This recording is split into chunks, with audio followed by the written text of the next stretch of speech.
ఈ ప్రపంచానికి మరుగైన జ్ఞానం, నలిగిన జీవితాలను వెలిగింపచేసే జ్ఞానం, జీవాహారాన్ని అనుగ్రహించే జ్ఞానం, చుంటి తేనె ధారల కన్నా మధురమైన జ్ఞానం, అపవాది బాణాల నుండి హృదయాన్ని కంచెగా కాపాడే జ్ఞానం, మహోన్నతుని చేరుటకు మార్గాన్ని చూపే జ్ఞానం, ఆహుతవ్వబోతున్న ఆత్మలను నరకం నుండి రక్షించే జ్ఞానం, శాశ్వతానందాన్ని నింపే జ్ఞానం, దేవునికి దగ్గర చేసే జ్ఞానం, మహా సైన్యములకు అధిపతి అయిన మన తండ్రి పట్ల భయభక్తులను నింపే జ్ఞానం.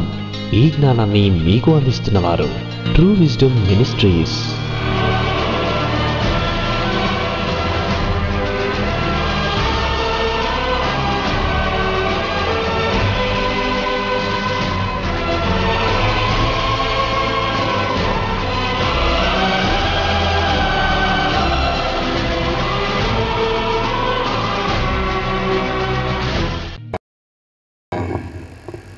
దేవుని వారలారా,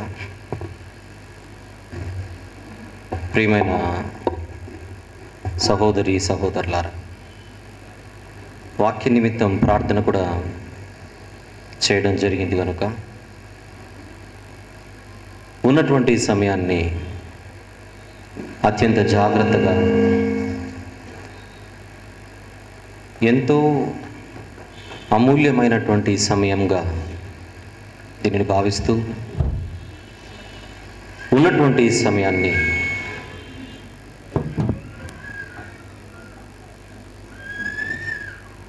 అత్యంత జాగ్రత్తతో ఈ మాటలు వినుటకు మనం ఈ సమయాన్ని ఉపయోగించుకుందాం. వినబో ప్రతి మాట చాలా అవసరమైనది గనుక పక్కవారికి అంతరాయం కలగకుండా మీ సెల్ ఫోన్స్ అన్ని కూడా ఖచ్చితంగా స్విచ్ ఆఫ్ చేయవలసిందిగా ప్రేమతో మనవి చేస్తున్నాను. నా మాటలన్నీ మీరు వినేంత వరకు ఎవ్వరు కూడా సెల్ ఫోన్స్ ఆన్సర్ చేయకండి ప్లీజ్. అలాంటిది ఏమైనా ఉంటే, మీకు అంత అర్జెంట్ పని ఉంటే ముందే ఇక్కడి నుంచి సెలవు తీసుకోవాల్సిందిగా మనవి చేస్తున్నాను. ఎవరితో మాట్లాడకండి, ఎవరి సెల్ ఫోన్ రింగ్ అవ్వకూడదు. ఒకవేళ అడ్రస్ కొరకు ఎవరైనా కాల్ చేస్తారు అనుకున్నా కూడా స్విచ్ ఆఫ్ చేయండి. ఆల్రెడీ వాళ్ళకి ఇచ్చిన టైం అయిపోయింది, ఇప్పుడు కాల్ చేయకూడదు వాళ్ళు. ఎందుకు ఈ మాటలు ముందుగానే చెబుతున్నానో మీకు అర్థం కావాలి కూడా. మీరందరూ నన్ను సంతోషంగా చప్పట్లతో ఆహ్వానించారు, కానీ నేను నిలబడింది మాత్రం చాలా బాధగా నిలబడ్డాను. ఇక్కడికి వచ్చింది మాత్రం నేను చాలా ఆవేదనతోనే వచ్చాను. ఈరోజు మీరు వినబో ప్రతి మాట నా గుండెల్లో నుంచి వచ్చే మాటగా మీరు భావించాలి. మీడియా మిత్రులు కూడా వచ్చారని విన్నాను కనుక ఈరోజు మీరు ఇక్కడ ఉన్నది ఈ భారతదేశంలో, ఈ భారతదేశాన్ని ప్రేమిస్తూ, ఈ భారతదేశ ఔన్నత్యాన్ని గౌరవిస్తూ ఉన్నటువంటి పౌరులుగా ఈరోజు ఇక్కడంతా కూర్చున్నటువంటి క్రైస్తవ సమాజం, క్రైస్తవ సోదరులు సోదరీమణులు, ఇక్కడికి రాలేక చాలా ప్రాంతాల్లో సుదూరంగా ఈరోజు ఇక్కడ మీటింగ్ జరుగుతుందని కొద్ది రోజులకు ముందే విని www.truewisdomtv.com అన్న వెబ్సైట్లో ఈరోజు లైవ్ ప్రత్యక్ష ప్రసారాన్ని ఈ రాష్ట్ర వ్యాప్తంగా కాదు కానీ, ఈ దేశవ్యాప్తంగా కాదు కానీ, ప్రపంచవ్యాప్తంగా ఎంతోమంది చూస్తున్నారు కనుక మెరుగైన సమాజం కోసం ఈరోజు మీడియా పరితపిస్తుంది కనుక ఏదో నా ప్రారంభపు మాటల్లోనే 2-3 మాటలు మీరు వినేసి అవి మాత్రమే తీసుకొని వెళ్ళేసి ఆ 2 మాటలు మాత్రమే మీరు ప్రజలకు మీ పత్రికల్లో లేదా మీ టీవీ ఛానల్స్లో ఇవ్వడం కాకుండా ఈరోజు ఇది ఒక్కటి బాధ కాదు, ఒక్కడి ఆవేదన కాదు, తెలుగు రాష్ట్రాలలో ఉండే ప్రతి క్రైస్తవుడి హృదయ వేదనగా మీరు భావించి,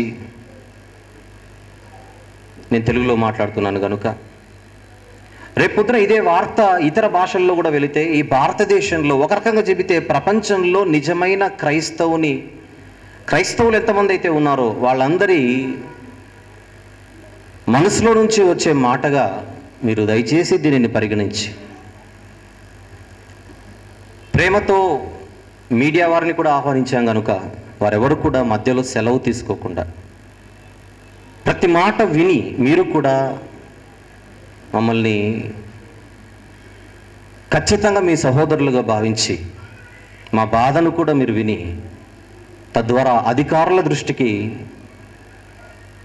న్యాయ వ్యవస్థ దృష్టికి ఈ మాటలు మీరు తీసుకుని వెళ్ళవలసిందిగా ప్రేమతో నేను మనవి చేస్తున్నాను.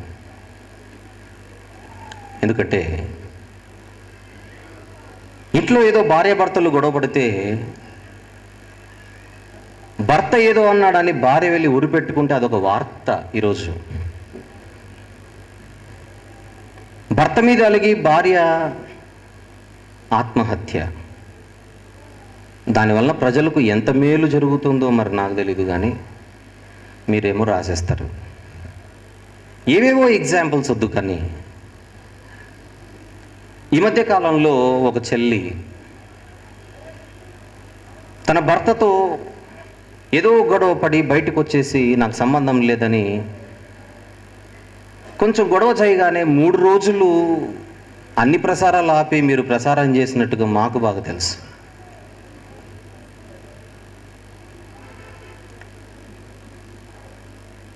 దాని గురించి ఒక తమ్ముడు మాట్లాడుతుంటే ఒక వీడియో నేను చూశాను. బడ్జెట్ సమావేశాలు జరుగుతున్నాయి, బడ్జెట్ సమావేశాలు ప్రజలు ఖచ్చితంగా చూడాలి. ఆ బడ్జెట్ సమావేశాలు కూడా చూడనివ్వకుండా ఆ ప్రసారాలను ఆపి వీళ్ళిద్దరి మధ్య గొడవను మీరు గంటల తరబడి వేస్తుంటే మాకు అవసరమా అని అడిగాడు ఆ తమ్ముడు. అలాంటి న్యూస్ కాదు ఈరోజు మీరు వినేది.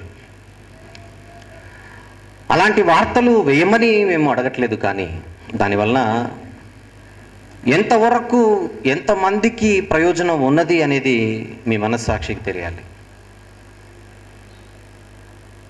ఆ అమ్మాయి ఏదో పబ్లిక్లో ఒక నోటిలో ఒక భాష జారితే, ఒక మాట జారితే ఆ అమ్మాయి నోట పలాని మాట అని దాన్ని మళ్ళీ హైలైట్ చేసి, ఎవరికి అవసరం ఇవన్నీ? ఆ అమ్మాయి కూడా నా చెల్లి లాంటిదే కనుక ఇక పేరు చెప్పట్లేదు.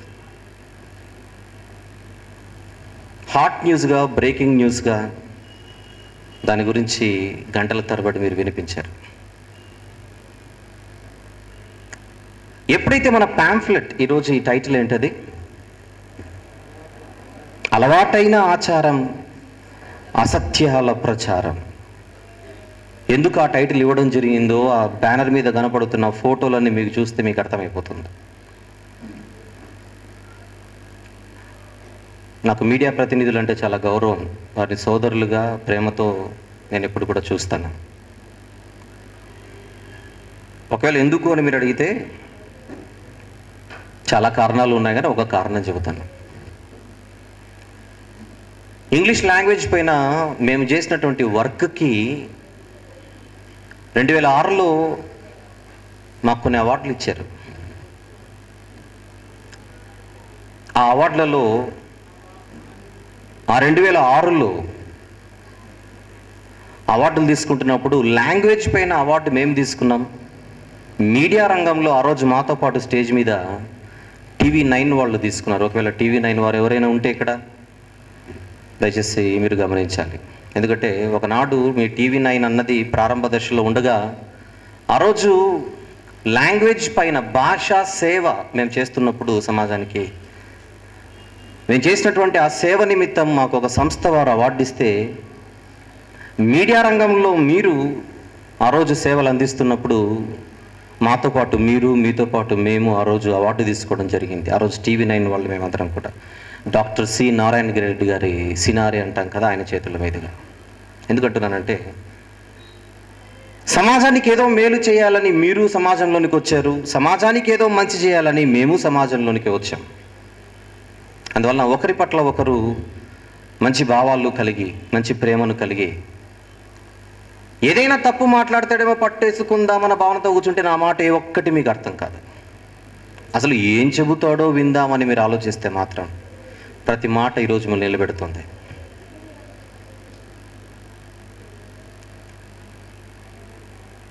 ఇక విందాం, జాగ్రత్తగా విందాం. ప్రొజెక్టర్ రెడీనా?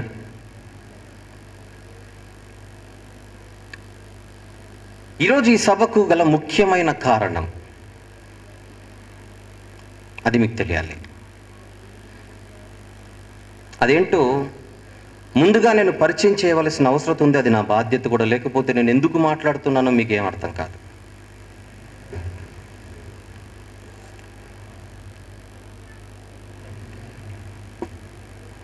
సుమారు ఒక నెలన్నర కిందట న్యూస్ పేపర్లలో వచ్చినటువంటి ఈ వార్త ఏంటో అన్నీ చదవను, కానీ ఒకటి మాత్రం చదువుతాను.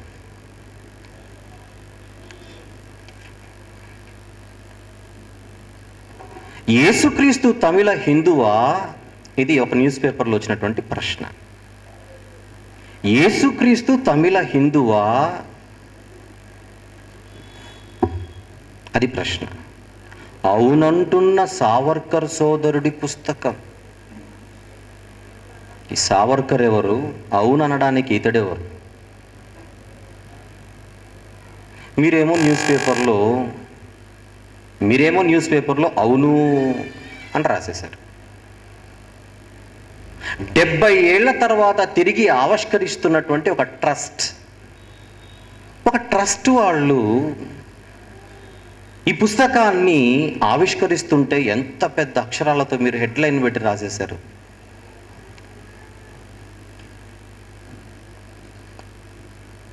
ఇంకొకటి మరొక పేపర్లో అది కూడా అంతే. క్రీస్తు తమిళ హిందువు.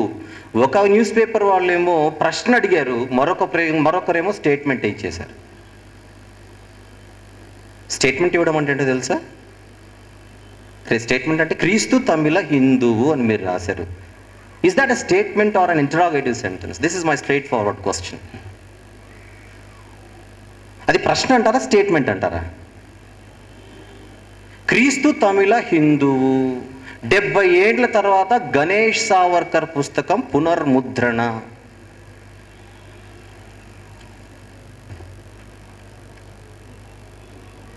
ఇది చూడండి. పాపం ఎక్స్ట్రా ఇన్ఫర్మేషన్ ఇచ్చేశారు పాపం ఈ న్యూస్ పేపర్ వాళ్ళు. క్రీస్తు తమిళ హిందూ అని హెడ్లైన్స్ పెట్టి అసలు పేరు కేశయో కృష్ణ.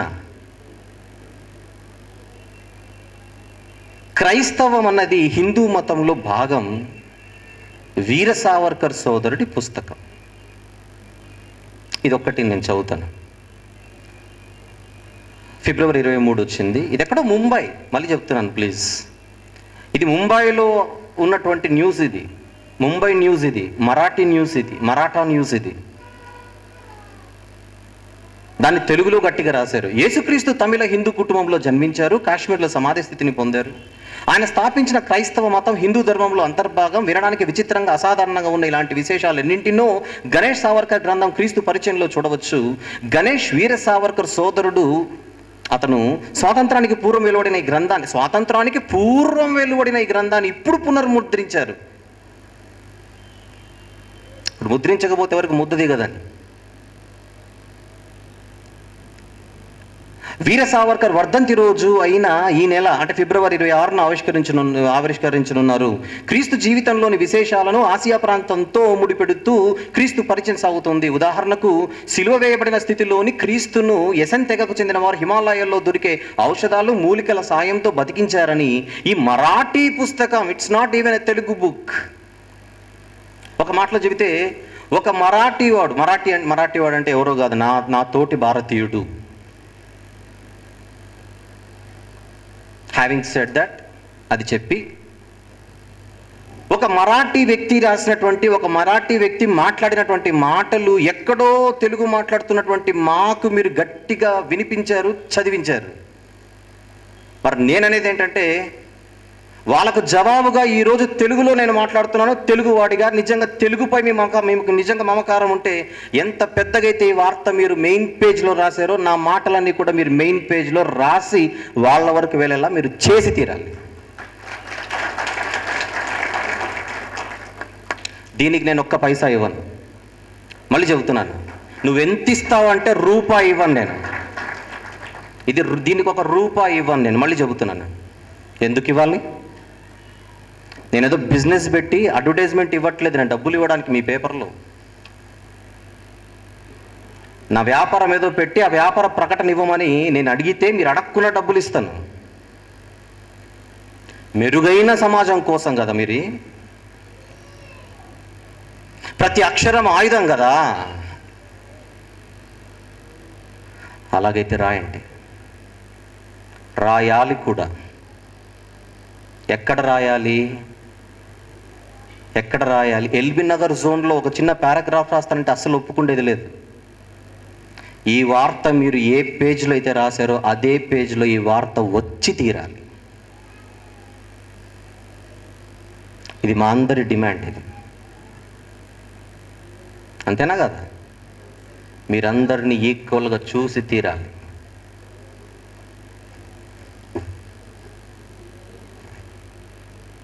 మరాఠీ పుస్తకంలో గణేష్ పేర్కొన్నారు. అంతేకాదు క్రీస్తు అసలు పేరు కేశయో కృష్ణ అని, జన్మత విశ్వకర్మ బ్రాహ్మణుడని, తమిళం మాతృభాషని వివరించారు. క్రీస్తు రూపం గురించిన వివరాలను గణేష్ అందించారు. పాపం పట్ల కెమెరా ఉంది, ఈయన ఫోటో తీసుకుని ఇంట్లో పెట్టుకున్నాడు. మరి రూపం అంటే అదే కదా. పాలస్తీనా అరబ్ దేశాలుగా ఇప్పుడు పిలుస్తున్న ప్రాంతాలు ఒకనాడు హిందూ భూభాగంలోనే ఉండేవని, క్రీస్తు భారతదేశాన్ని సందర్శించి యోగాను అభ్యసించారని పేర్కొన్నారు. ఇది రాశాడు ఎద్దులో. ఇది ఒక న్యూస్ పేపర్లో. మరి పాపం ఇంగ్లీష్ వాడు కూడా గట్టిగానే రాశాడు ఇంగ్లీష్ న్యూస్లో. ఎందుకంటే తెలుగులో రాస్తే తెలుగు వాళ్ళకు మాత్రమే వినపడుతుంది, ఇంగ్లీష్లో రాస్తే అందరూ చదివేస్తారు కనుక. మరి ఈ వార్త అందరికీ అందరూ చదవాలి కదా. ఈ వార్త అందరికీ వినపడాలి కదా.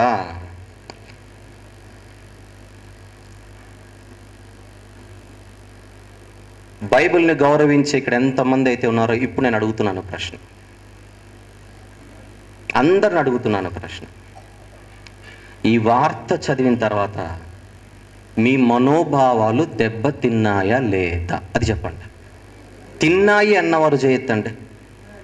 మా విశ్వాస నమ్మకం ఏదైతే ఉన్నదో అది దెబ్బతినింది అన్న వాళ్ళు ఎందరైతే ఉన్నారో చేయొద్దండి. వీళ్ళందరినీ నువ్వు షూట్ చేయాలి. ఎవరో కెమెరామ్యాన్ ఇక్కడ వచ్చేయాలి. సాక్ష్యం ఇది. ఈ DVD ఎక్కడికి వెళ్తుందో తర్వాత చెబుతాను. ఇప్పుడు మీ అందరి మనోభావాలు దెబ్బతింటే మా మనోభావాలు దెబ్బతిన్నాయి అని అందరికి వినపడేలా మీరు చెప్పాలి. చెప్పండి, మా మనోభావాలు దెబ్బతిన్నాయి అని మీరు అనుకుంటే ఆ మాట అనండి, వినపడాలి అక్కడ. ఇటువైపు చూడాలి. ఏదో పాపం నలుగురిని పెట్టుకుని నేను మాట్లాడుతున్నాను అనుకోకుండా. ఈ గార్డెన్స్లో ఇది ఒక పోర్షన్. దీని వెనకలు వినేవాళ్ళు చాలామంది ఉన్నారు. ఇంకా కెమెరా కంటికి చిక్కుతున్న వాళ్ళు మీరు మాత్రమే.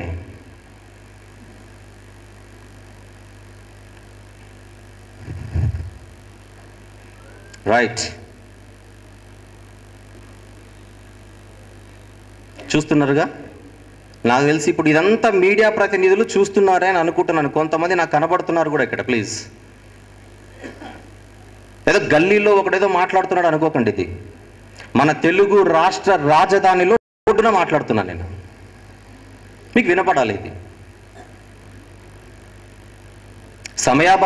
సమయం ఎక్కువగా లేకపోవడం వల్ల ఎక్కువ మందికి ఈరోజు ఈ మీటింగ్ గురించి చెప్పలేకపోయాం. కానీ చెప్పుంటే అసలు ఈ గార్డెన్ సరిపోయేది కాదు ఈరోజు. రైట్, మీ అందరి మనోభావాలు దెబ్బతిన్నాయి. ఎవరు మీరంతా? రైట్, క్రైస్తవులు అన్నారు. నెంబర్ 2, క్రైస్తవులే కాకుండా మీరు భారతీయులు కూడానా నేను అడుగుతున్నాను ఇప్పుడు. అవునా? భారతీయులేనా? రైట్. భారతదేశ పౌరులేనా? రైట్. ఎంతమంది ఇక్కడ ఓటు హక్కు ఉన్న వాళ్ళు చేయొద్దండి. ఓటు హక్కు మళ్ళీ షూట్ చేయాలి. మరి ఓటు వేసిన వాళ్ళు అంటే వీళ్ళందరూ మరి వారికి చాలా రైట్స్ ఉంటాయి. ఇప్పుడు మళ్ళీ ఓటు ఎవరెవరు వేసారో చేయొద్దండి. అందరూ వేసిన వాళ్ళే మరి. రైట్, నువ్వు అది కూడా చూపించాలి సోదరా. ఓహో, మీరు భారతదేశంలో ఉంటూ ఓటు హక్కు కలిగి భారతదేశ పౌరులుగా ఓటు వేసిన భారత పౌరులు అన్నమాట. Wonderful, wonderful. చూద్దాం ఇప్పుడు చూద్దాం. ఈ పుస్తకాన్ని నేను ఏదైతే చదివానో, ఈ పుస్తకాన్ని ముద్రించిన వారు లేదా ఈ పుస్తకాన్ని రాసిన వాడు ఒక భారతీయుడు. ఈ పుస్తకాన్ని ముద్రిస్తున్న వారు ఒక భారతదేశానికి చెందినటువంటి ఒక ట్రస్ట్. ఇది నా ఫస్ట్ ప్రజెంటేషన్. ఈరోజు నేను మీ ముందు పెట్టాలనుకున్నది నెంబర్ 1 ఇది. నేను ఎందుకు ఇక్కడ నిలబడ్డానో, ఎందుకు ఈరోజు మీరందరికీ ఇక్కడ పిలువబడ్డారో మీకు తెలియజేయడానికి చేసినటువంటి పరిచయం ఇది. పక్కన పెట్టాను. ఇప్పుడు చెప్తాను. 1947 కంటే ముందు భారతదేశం విదేశీయుల చేతిలో లేదా ఆంగ్లేయుల చేతిలో భయంకరమైనటువంటి అణచివేతకు, బానిసత్వానికి గురైనటువంటి రోజులు మనకు బాగా తెలుసు. ఎందరో మహానుభావులు ప్రాణాలకు తెగించి తెచ్చుకున్న స్వతంత్రమే ఈరోజు మనం అనుభవిస్తున్నాం. స్వాతంత్రం వచ్చిన వెంటనే పండుగ చేసుకోవడం కాదు, కానీ మనము తెచ్చుకున్న ఈ స్వతంత్ర భారతదేశాన్ని అందంగా నిలబెట్టుకోవాలి అనే కలలు కన్న మహానుభావులు పుట్టి మరణించిన గడ్డే భారతదేశపు గడ్డ. రైట్. ఆ రోజు పెద్దలందరూ ఏం చేశారంటే, కొంతమంది మేధావి వర్గాన్ని వాళ్ళు ఏర్పాటు చేసి, ఇంటలెక్చువల్స్ వాళ్ళందరూ కూడా కాశ్మీర్ నుండి కన్యాకుమారి వరకు ఉన్నటువంటి భారతీయులందరూ కూడా సుఖ సంతోషాలతో, భయం లేకుండా, ఎందుకంటే ఇంతవరకు అణచివేతకు గురయ్యాం. మరి లేస్తే ఏమంటారో, కూర్చుంటే ఏమంటారో అనే భయం. ఆ రోజుల్లో ఆ పరిస్థితి ఉంది కనుకనే రవీంద్రనాథ్ ఠాగూర్ గారు కోరుకున్న కోరిక, where there is mind without fear, I want to see my country in that position. ఆయన పోయమంతా అదే భావం. భయము లేని భారతదేశంలో నా ప్రజలు ఉండాలి. అది ఠాగూర్ గారి కోరిక. అర్ధరాత్రి ఆడపిల్ల ధైర్యంగా నడవగలగాలి, గాంధీ గారి కళ. అలాంటి వారందరూ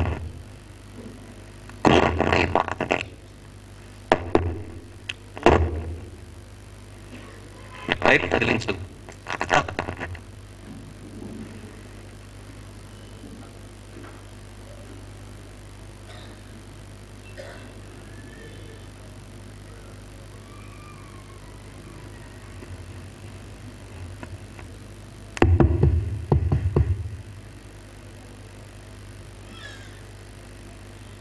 స్వతంత్రం వచ్చిన తర్వాత వీళ్ళందరూ ఏం చేశారంటే, అర్జెంటుగా ఒక కమిటీని ఏర్పాటు చేయాలి అని ఆ కమిటీని కోరి, లేదా ఆ కమిటీని ఏర్పాటు చేసి, మేధావులుగా పిలువబడినటువంటి వాళ్ళందరినీ మీ మేధో సంపత్తిని ఉపయోగించి మన భారతీయులకు దశా నిర్దేశాలను రూపొందించమని ఒక పుస్తకాన్ని, అందులో ఎన్నో నియమాలు ఉండాలి, అందులో ఎన్నో కట్టడలు ఉండాలి, అందులో ఎన్నో విధులు ఉండాలి, అందులో ఎన్నో శాసనాలు ఉండాలి, దానంతటిని ఒక రాజ్యాంగంగా రూపొందించి దయచేసి మీరు ఇవ్వాలని పెద్దలందరూ ఆ మేధావులను అడిగితే,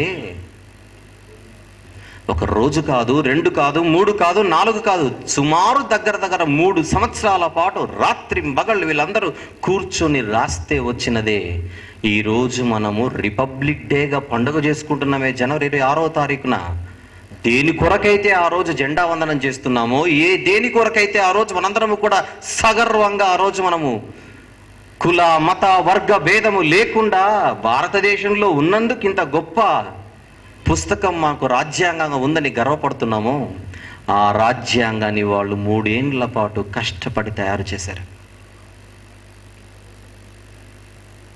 ప్రపంచంలోనే అతిపెద్ద రాజ్యాంగమే మన భారత రాజ్యాంగం. ఆ రాజ్యాంగం మొదలయ్యే ఆ పేజీలో ఉండే ప్రారంభపు పలుకులనే ప్రియాంబుల్ అని పిలుస్తాం మనం. అందులో ఉన్న మాట ఏంటో చెప్పనా? ఆ ప్రారంభపు పలుకులు ఉండే మాట ఏంటో చెప్పనా? గుర్తు చేస్తాను, మీకు తెలియదని కాదు. We, the people of India, having solemnly resolved to constitute India into a sovereign, socialist, secular, democratic and republic, and to secure all its citizens justice, liberty, equality and fraternity. These are the opening lines of our great Indian Constitution.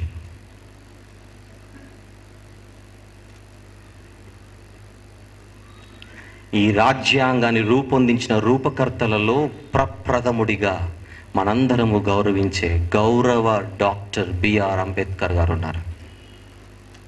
The prime architect of Indian constitution అన్న బిరుదు కలిగినటువంటి బిరుదాంకితులు.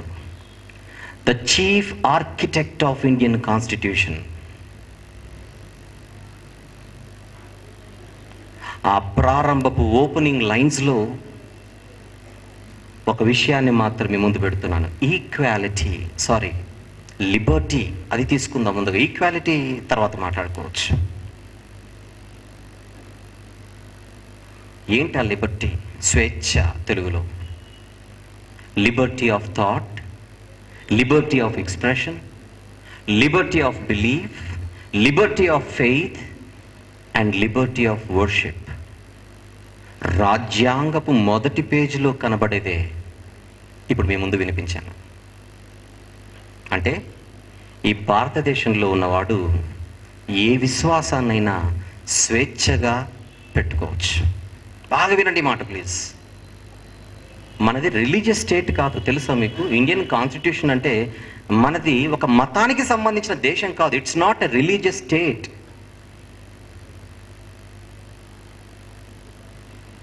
ఇందులో it is a secular country. సర్వమత సామరస్యం అనేది దేశంలో ఉండాలి. ఈ స్వేచ్ఛలో లిబర్టీ ఆఫ్ బిలీఫ్ అని ఒకటి ఉంది. ఇండియన్ కాన్స్టిట్యూషన్ అనేదో మాట్లాడట్లేదు కదా. నేను ఇక్కడ నిలబడి బైబిల్ మాట్లాడిస్తుంటే ఈయన బైబిల్ బోధకుడు అనుకుంటారు. నేను అసలు బైబిల్ జోలికే వెళ్ళలేదు కదా, మీకు తెలిసిందే మాట్లాడుతున్నాను. Liberty of belief, liberty of faith, Liberty of worship.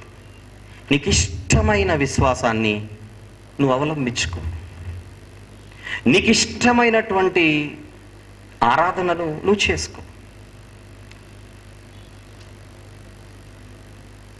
దాన్ని అందరూ గౌరవించాలి. భారతదేశంలో ఎందరో ఉన్నా ఎన్నో విశ్వాసాలు ఉన్నాయి అందరికీ. ఎవరి విశ్వాసం వారిదే. ఎవరి విశ్వాసాన్ని వారు గౌరవించుకుంటూ ముందుకెళ్తున్నప్పుడు మరొకడు ఆ విశ్వాసాన్ని కించపరిచేలా, గాయపరిచేలా ఎవరు మాట్లాడకూడదు. ఒకవేళ క్రైస్తవ సోదరులు వేరే విశ్వాసం కలిగినటువంటి ఇతర సోదరులను గాయపరిచేలా ఎప్పుడు ప్రవర్తించకూడదు. అది తప్పు. తప్పు ఎవరు చేసినా తప్పే. అక్కడక్కడ కొన్ని చోట్ల కొంతమంది క్రైస్తవులు కూడా నోరు జారుతూ ఉంటారు. తప్పది. దాన్ని ఎవరు హర్షించరు, మేము కూడా హర్షించట్లేదు. అయితే కొన్ని ప్రాంతాలలో జరుగుతున్న కొన్ని సంఘటనలు మాత్రం ఈరోజు అందరి దృష్టిలో పడాలి. ఇంత చక్కని రాజ్యాంగం, ఇంత చక్కని వెసులుబాటు మనకిచ్చిన తర్వాత భారతదేశంలో పుట్టిన ఏ బిడ్డైనా ఆ భారతదేశపు రాజ్యాంగాన్ని ఖచ్చితంగా గౌరవించి తీరాలని ప్రతి ఒక్కరు అనుకుంటే, ఇప్పుడు మీరు చూడబోయే వీడియో క్లిప్పింగ్కు ఎవరు ఏమని సమాధానం చెబుతారో మీరు నాకు చెప్పాలి. చూద్దాం ఒకసారి.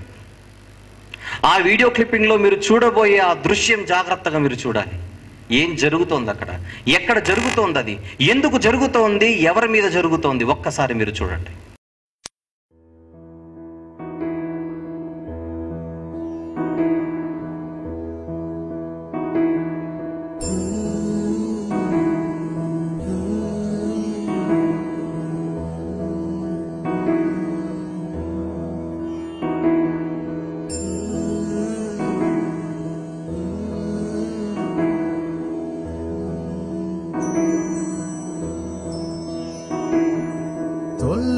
கஷ்டங்கள் சூழ்ந்திடும், துன்பம் துக்கம் வரும்,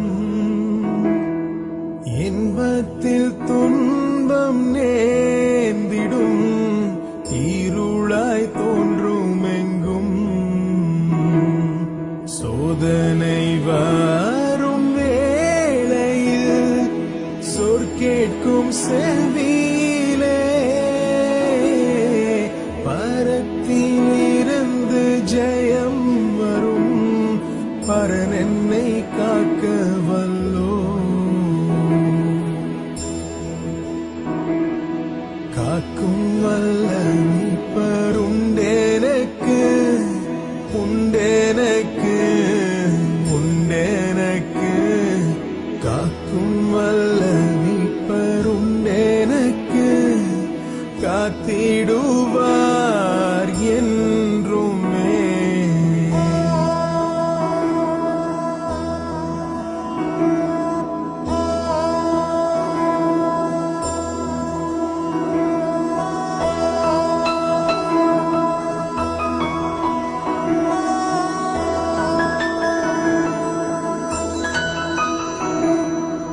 ஐயம் இருந்ததோர் காலத்தில் ஆவி குறைவால் தான், மீட்பருதீர வேலத்தால் சத்துருவை வென்றேன்.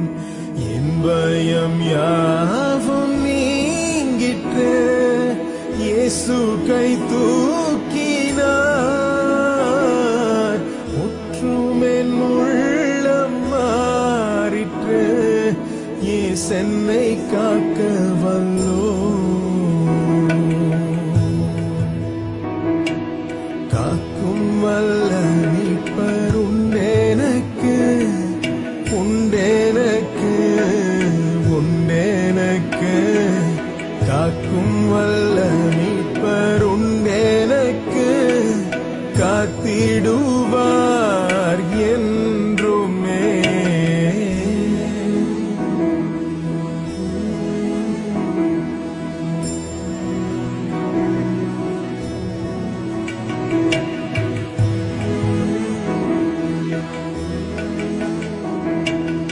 என்ன வந்தாலும் நம்புவேன் என் நேச மீட்பரை, யார் கைவிட்டாலும் பின் செல்வேன் எனது இயேசுவை. அகல ஆழ உயரமாய் எவ்வளவு அன்பு கூர்ந்தார், என்ன துன்பங்கள் வந்தாலும் அவர் என்னை கைவிட மாட்டார். காக்கும் வல்ல மீட்பர் உண்டேனக்கு, உண்டேனக்கு, உண்டேனக்கு. காக்கும் வல்ல மீட்பர் உண்டேனக்கு, காத்திடுவார் என்றுமே.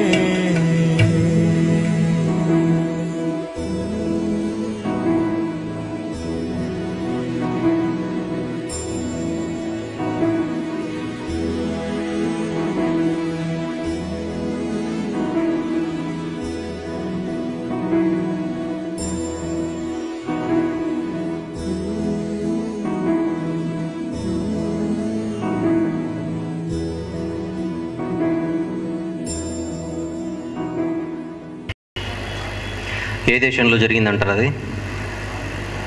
ఏ రాజ్యాంగం అయితే భారతదేశం ఇలా ఉండాలి అని కోరుకుందో ఆ రాజ్యాంగపు ఛత్రి లేదా గొడుగు కింద ఉన్నటువంటి భారతీయుల ప్రవర్తన మీరు చూస్తున్నారు కదా. దెబ్బలు తిన్న ఆ సోదరులు వారికి ఉన్నటువంటి విశ్వాసము వారికి ఉండడం తప్ప, అడిగిన వారికి తెలియజేయడం తప్ప, వారి రక్తాన్ని కళ్ళ చూసేంత వరకు ఎవరు నిద్రపోలేదే అక్కడ.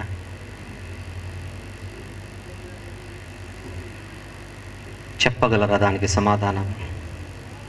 మీకు లేవా కుటుంబాలు? మీ కుటుంబాల్లో మీకు కుటుంబ సభ్యులు లేరా? మీకు భార్య లేదా? మీకు పిల్లలు లేరా? మీ కుటుంబం లేదా? తల్లి లేదా? చెల్లి లేదా? తండ్రి లేడా? మీలాంటి సోదరులు కూడా కదా, వారు కూడా మీలాంటి సోదరులమే కదా మేమంతా. స్వతంత్ర భారతదేశంలో దాని ఆనందం అంటారా, భయము గుప్పిట్లో బతుకుతున్న ప్రజానీకం అంటారా? చెప్పండి. భయము లేని భారతదేశంలో ఉండాలన్నాడు ఠాగూర్. అది చూసిన తర్వాత మనిషి భయపడుతూ బతుకుతాడా? తలెత్తుకొని తిరగగలడా?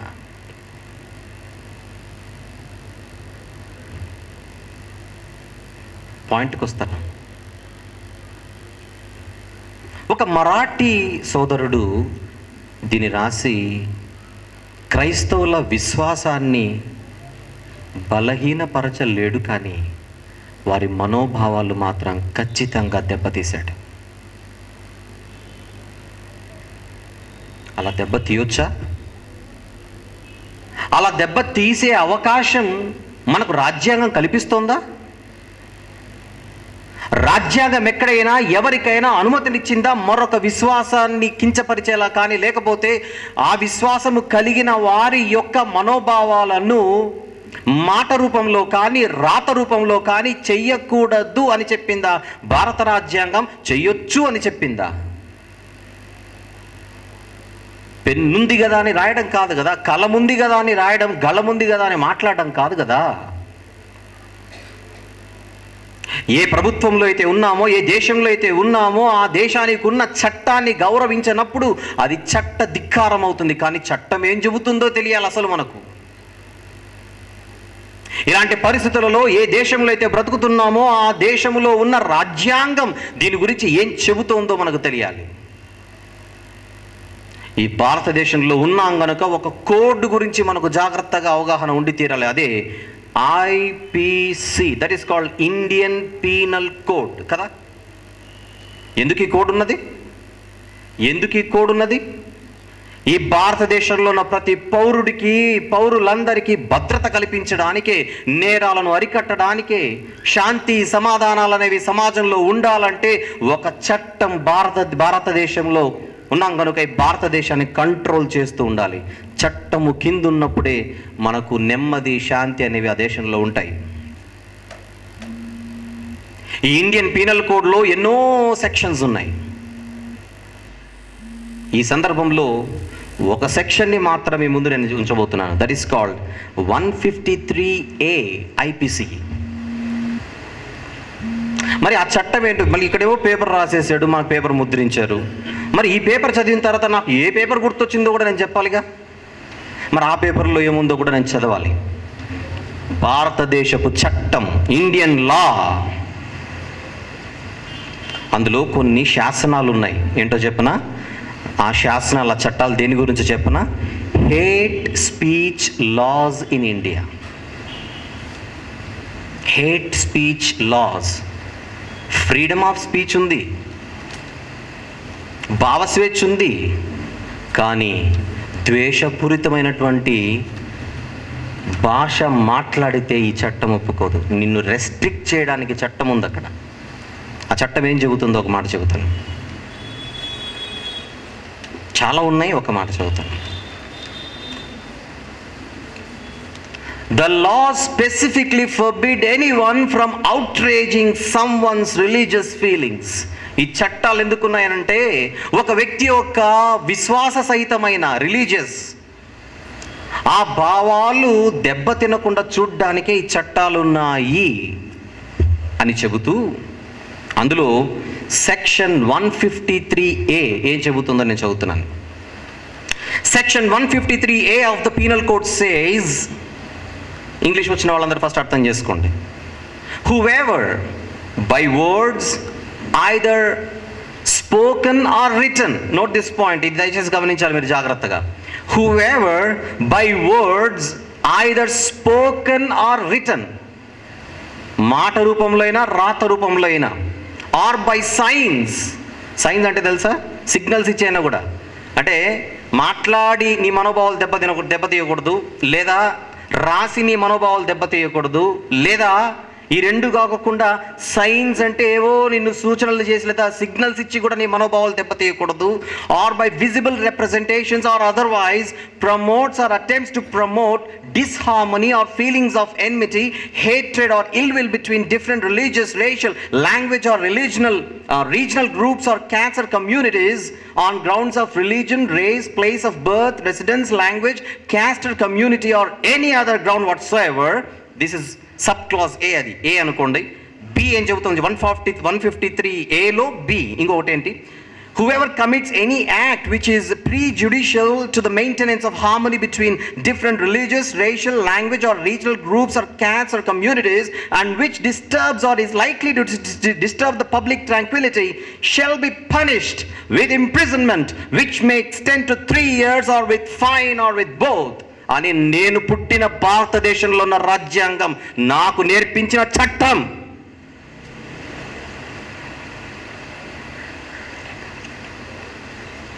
ఒక్క మాటలో తెలుగులో చెబుతున్నాను. ఎవరైనా మాట రూపంలో కానీ రాత రూపంలో కానీ రాత రూపంలో కానీ లేదా ఏవైనా సిగ్నల్స్ ఇచ్చైనా కూడా మరే ఇతర పద్ధతులలో, ఇవన్నీ మిగిలినటువంటి అవసరం లేదు, ప్రాంతాల గురించి కూడా నేను చదివాను, అందులో ఉన్నది. ప్రాంతాలన్నీ పక్కన పెడితే ఎవరైనా అవతలవాడి విశ్వాసాన్ని దెబ్బతీసే విధంగా మాట్లాడినా రాసినా అదే ఉంది ఇక్కడ, మాట్లాడినా రాసినా, he shall be punished with imprisonment which may extend to 3 years or with fine or with both. 3 సంవత్సరాల జైలు శిక్ష కానీ చట్టం చెప్పేది, లేదా ఫైన్ వేసి కానీ జరిమానా, లేదా ఆ రెండు విధించి ఖచ్చితంగా శిక్షింపబడతాడు, జాగ్రత్త అని భారతదేశపు చట్టం హెచ్చరించింది. ఇది సెక్షన్ 153A. ఇదే ఇండియన్ పీనల్ కోడ్లో మరొక సెక్షన్ ఉంది, దట్ ఈస్ సెక్షన్ 295A. ఈ సెక్షన్ పుట్టడానికి కూడా ఒక కారణం ఉంది, అదేంటో చెబుతాను. అసలు ఇది ఏం చెప్పిందో చెప్పి ఈ సెక్షన్ ఎందుకు వచ్చిందో కూడా నేను చెప్పాలి. Section 295A of the Indian Penal Code, enacted in 1927, says, whoever with deliberate and malicious intention of outraging the religious feelings of any class of citizens of India by words, ఇది కూడా అదే చెబుతోంది, either spoken or written or by signs or by visible representations or otherwise insults or attempts to insult the religion or the religious beliefs of that class, shall be punished with imprisonment of either description for a term which may extend to 3 years or with fine or with both. లా తెలిసిన వాళ్ళు కూడా ఈ ఆడియన్స్లో ఉంటారన్న అభిప్రాయం. లేదా ఈరోజు లైవ్లో చూస్తున్నటువంటి వాళ్ళు ఎవరైతే ఉన్నారో వాళ్ళందరికీ వాళ్ళలో చాలా మందికి చట్టంపై ఒక అవగాహన ఉంటుందని అనుకుంటున్నాను. I'm presenting section 295A IPC before all of you now. పైన 153 ఏదైతే చెప్పిందో 295A కూడా అదే చెబుతోంది. ఈ 295 ఎవరైనా అవమానపరిచిన ఇన్సల్ట్స్ అనే పదం ఇక్కడ ప్రయోగించబడింది. ఎవరైనా అవతల వారి భావాలను అవమానపరిస్తే 3 సంవత్సరాల జైలు శిక్ష లేదా జరిమానా లేదా ఆ రెండు కలిపి శిక్షింపబడతారు. ఈ 295A ఎందుకు వచ్చిందో నేను చెబితే ఆశ్చర్యపోతారు. అదే చెప్పింది, ఇనాక్టెడ్ ఇన్ 1927, 1927లో ఈ శాసనం పుట్టింది. ఎందుకో చెప్పనా? ఆ 1927లో ఒక సంఘటన జరిగింది భారతదేశంలో. బాగా వినండి. ఈరోజు ఈ సందర్భానికి చాలా దగ్గరగా కనెక్ట్ అయ్యే ఇన్సిడెంట్ 1927లో జరిగింది. ఈరోజు ఎలాగైతే క్రీస్తు పరిచయ్, ఈ పుస్తకం పేరు ఏం పేరు ఇతను రాసింది? క్రీస్తు పరిచయ్, క్రైస్ట్ పరిచయ్ ఆ పుస్తకం పేరు. ఈ పుస్తకం ఎలాగైతే ఇప్పుడు దీని గురించి మార్కెట్లోకి వస్తుందని మనకు వార్త వినిపించారో, 1927లో ఒక పుస్తకం ఆ రోజు పబ్లిష్ చేయబడింది. ఒక పుస్తకం కారణం చేత భారత చట్టంలో ఒక సెక్షనే వచ్చేసింది. ఆ పుస్తకం పేరు రంగీలా రసూల్. ఏం పేరు దాని పేరు? రంగీలా రసూల్.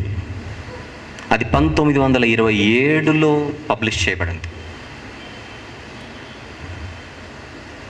అది దేని గురించి అంటే, ఇదే భారతదేశంలో ఉన్న మరొక సహోదర బృందం, వారు గౌరవించే వారి ప్రవక్త యొక్క వివాహానికి సంబంధించి హేళన చేస్తూ రాయబడినటువంటి ఒక పుస్తకం అది. ఆ రోజు ఆ పుస్తకం విడుదలవ్వగానే వాళ్ళందరూ కూడా మా మనోభావాలు దెబ్బతిన్నాయని కోర్టును ఆశ్రయించారు. కోర్టును ఆ కేసుని కొద్ది రోజులు చూసి, ఎవరి మీద అయితే ఆ నింద ఉందో, ఆ నిందితుడు ఎవరైతే ఉన్నారో అతన్ని విడుదల చేశారు. ఎందుకంటే ఆ రోజు మా మనోభావాలు దెబ్బతింటే శిక్షార్హులు అనేటువంటి చట్టం ఆ రోజుల్లో లేదు. ఏ చట్టం లేదు ఆ రోజు చెప్పండి. ఎవరి మనోభావాలైనా ఎవరైనా ఏ విధము చేతనైనా దెబ్బతీస్తే వారు చట్టరీత్యా శిక్షార్హులు అనేటువంటి ఒక శాసనం ఆ రోజుల్లో లేదు. చట్టం లేనప్పుడు పాపం న్యాయ వ్యవస్థలో ఉన్నటువంటి వాళ్ళు ఏం చేస్తారు? అందుకు దానికి సంబంధించినటువంటి సెక్షనే మా పుస్తకంలో లేదు కనుక ఇతన్ని మేము ఏం చేయలేమని విడుదల చేశారు. ఎవరిని? ఆ పుస్తకం పబ్లిష్ చేసినటువంటి వ్యక్తిని. అప్పుడు కోర్టు ఆవరణంలో ఏం జరిగిందో చెప్పనా? ఆ రోజు కోర్టు ఆవరణంలో ఏం జరిగిందో చెప్పనా? ఎప్పుడైతే కోర్టు అతన్ని నిర్దోషిగా ప్రకటించి విడుదల చేసిందో అదే కోర్టులో ఆ వ్యక్తిని ప్రాణం తీశారు. He was murdered. అదే కోర్టు ఆవరణంలో నీకు శిక్ష అమలు చేయడం రాకపోతే, చట్టం లేకపోతే మేం చేస్తామని ఆ రోజు అతని ప్రాణాన్ని తీశారు. ఈరోజు ఇక్కడ ఎవడు ప్రాణాలు తీస్తాడని హెచ్చరించట్లేదు, కానీ మనోభావాలు దెబ్బతింటే దాని తీవ్రత ఏ స్థాయిలో ఉంటుందో మీకు చరిత్రను గుర్తు చేస్తున్నాను. మన భారతదేశంలో జరిగిండేది. అసలు ఇండియన్ పీనల్ కోడ్లో 295A ఎందుకు పుట్టిందో ఈరోజు నేను అధికారుల దృష్టికి తీసుకొని వస్తున్నాను. ఎందుకంటే ఈ DVD కేవలం ఈరోజు మీరు మాత్రమే కాదు, పెద్ద వాళ్ళు ఖచ్చితంగా చూడాలి.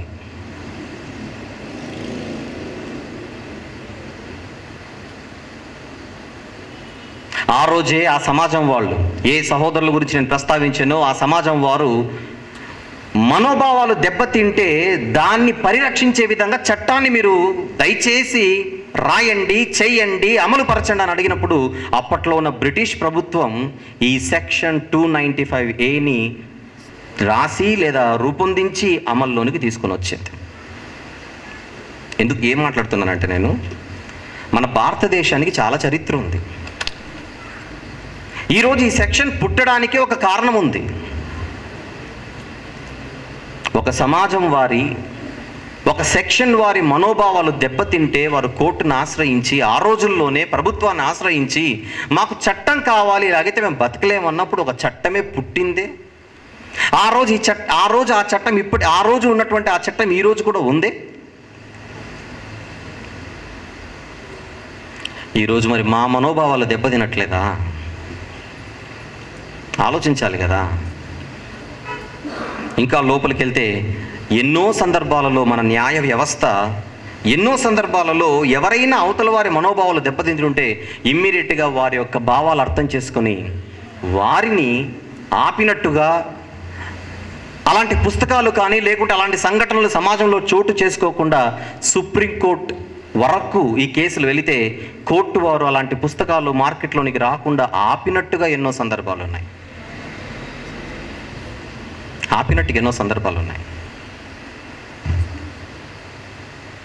ఈరోజు క్రైస్తవుల పక్షాన ఎందరైతే నా మాటలను గౌరవిస్తున్నారో, ఈరోజు ఎంతమంది క్రైస్తవులు అయితే ఈరోజు నా మాటలు కరెక్టే అని మీకు అనిపిస్తున్నాయో వాళ్ళందరి పక్షాన నేను అడిగేది ఏంటంటే, ఈ సావర్కర్ గారి కుటుంబం కానీ సావర్కర్ గారి ట్రస్ట్ ఏదైతే ఉన్నదో, ఎవరైతే ఈ పుస్తకాన్ని పబ్లిష్ చేస్తున్నారో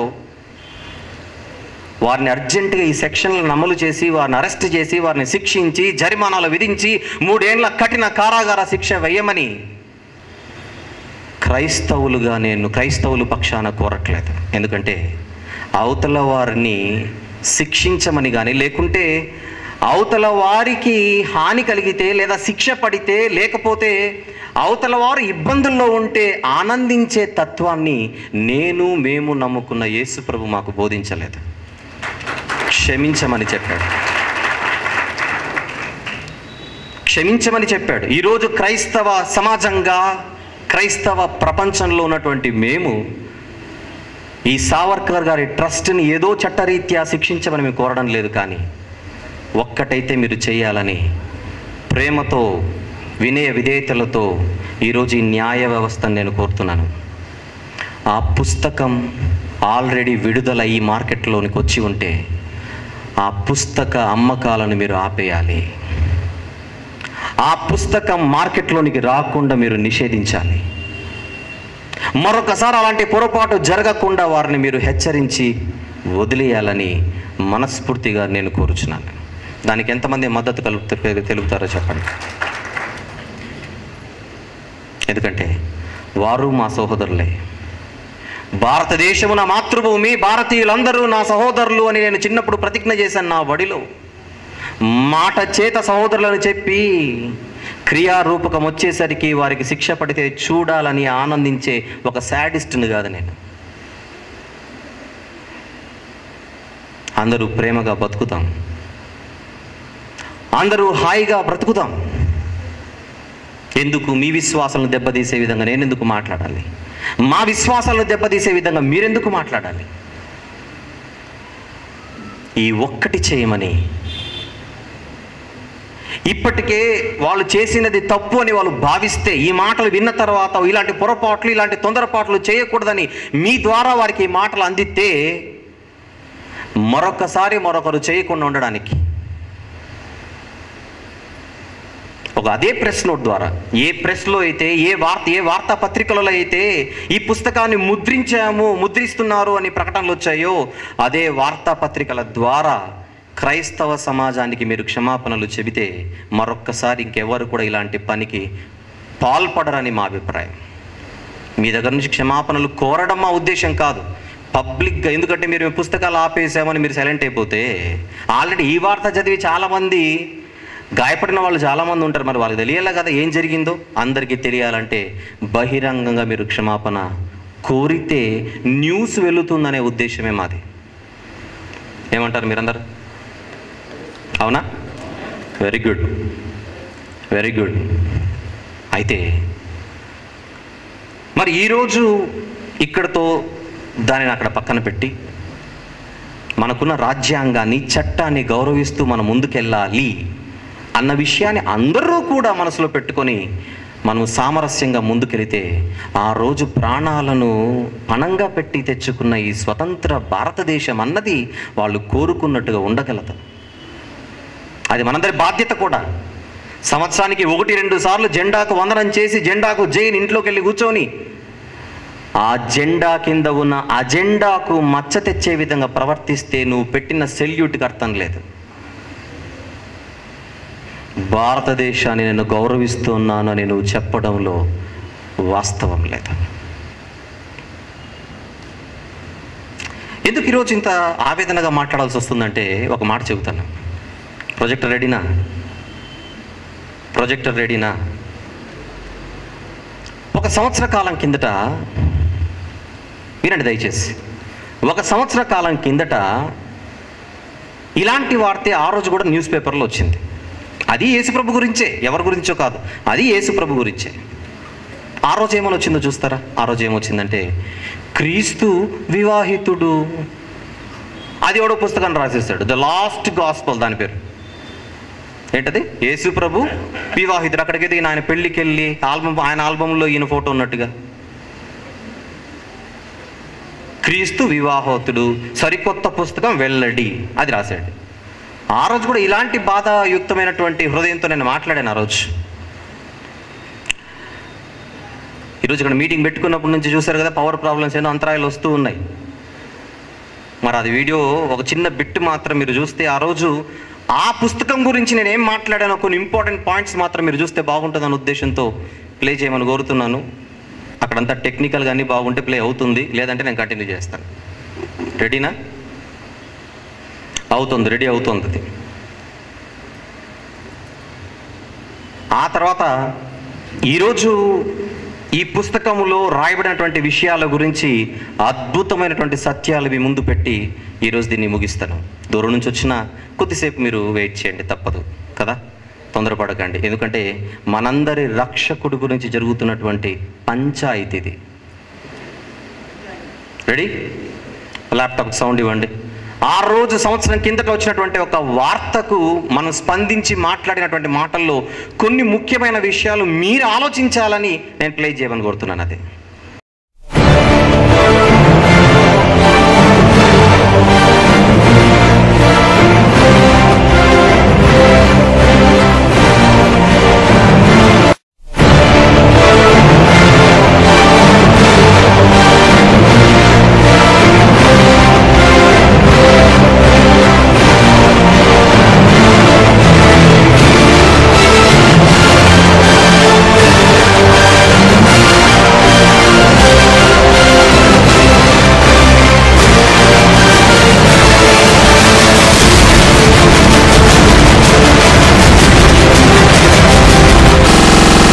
యేసుక్రీస్తు వివాహితుడు సరికొత్త పుస్తకం వెల్లడి. యేసు ప్రభు చిన్నవాడు కాదు, సామాన్యుడు కాదు. ప్రపంచంలో ఎక్కువ మందిని ప్రభావితం చేసిన ప్రభావశీలిగా పేరున్నవాడు. ప్రపంచంలో సుమారు 700 నుండి 750 కోట్ల మంది ప్రపంచ జనాభా ఉంటే ఎక్కువ శాతం మంది ఆయనను రక్షకుడిగా ప్రభువుగా స్వీకరించి ఆయనను పూజిస్తున్న వారు ఈ ప్రపంచవ్యాప్తంగా ఎక్కువ మంది ఉన్నారు. ప్రపంచంలో ఎక్కువ మంది తమ ఆరాధ్య దైవంగా దేవుడిగా భావించే ఒక ఆయన గురించి ఇంతమంది మనోభావాలను దెబ్బతీస్తూ ఎవడో ఒక పుస్తకం 3వ శతాబ్దమో ఇంకొక దాంట్లో 6వ శతాబ్దం అన్నాడు ఇంగ్లీష్కి వచ్చేసరికి. అది 3వ శతాబ్దమైన 6వ శతాబ్దమైన యేసుప్రభు వారు వచ్చి వెళ్ళిపోయిన 100 సంవత్సరాల తర్వాత వచ్చిన పుస్తకాలే. ఇన్ని 100 సంవత్సరాల తర్వాత వచ్చిన పుస్తకం ఏదో ఒక మాట ఆయన గురించి ఈ అనామకుడు రాస్తే ఆ అనామకుడు రాసిన అనామక పుస్తకాన్ని తీసుకొని వచ్చి 1847లో ఈజిప్టులో నుండి బ్రిటిష్కి వెళ్ళిపోయింది. ఆ పుస్తకం మాకు దొరికింది. మేము ఇప్పుడు ట్రాన్స్లేట్, ఈ ప్రొఫెసర్లు ఎవరైతే నేను పేరు చదివానో విల్సన్ అనేటువంటి వ్యక్తి, ఇంకొక వ్యక్తి, వీళ్ళు ట్రాన్స్లేట్ చేసే రోజు ప్రపంచంలోకి వదులుతున్నారు ద లాస్ట్ గాస్పల్ అని.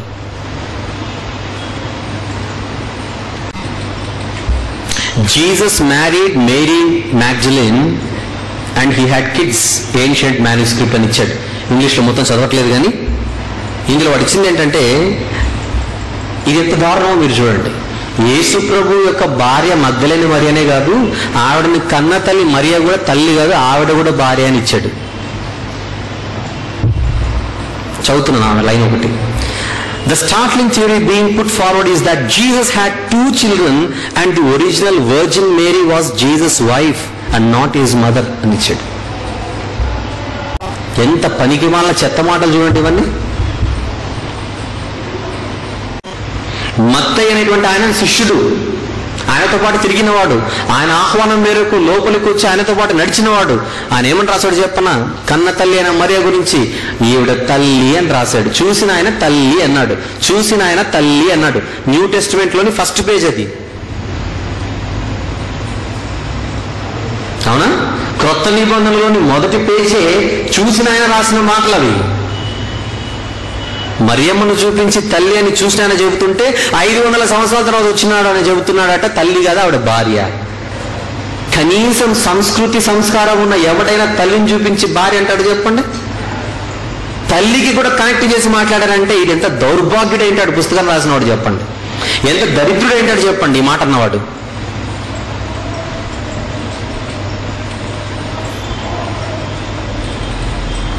ఇలాంటి వార్తలు మీరు చదివినప్పుడు మంచి సాక్ష్యం ఉండాలన్నారు కదా బ్రదర్, మళ్ళీ యేసుప్రభుకి మంచి సాక్ష్యం లేదంటే ఇలాంటి అనామకులు వీళ్ళు వాళ్ళ సర్టిఫికేట్ అవసరం అది యేసుప్రభుకి? ఈ పుస్తకం రాసిన వాళ్ళు సాక్ష్యం చెప్పాలా యేసుప్రభుకి? ఈ పుస్తకాన్ని ఐగుప్తు నుంచి, ఈజిప్ట్ నుండి బ్రిటిష్ లైబ్రరీకి తెచ్చిన వాడు సాక్ష్యం చెప్పాలా యేసుప్రభు గురించి?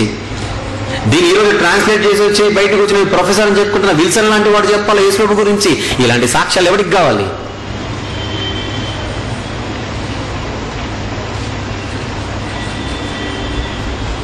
ఆయనకు ప్రియమైన శిష్యుడిగా పేరున్నవాడు యోహాను గారు అయితే శిలువలో ఆయన మరణించేటప్పుడు ఎదురుగా తల్లిని చూపించి తన తల్లిని యోహాను గారికి ఏమని పరిచయం చేశాడు?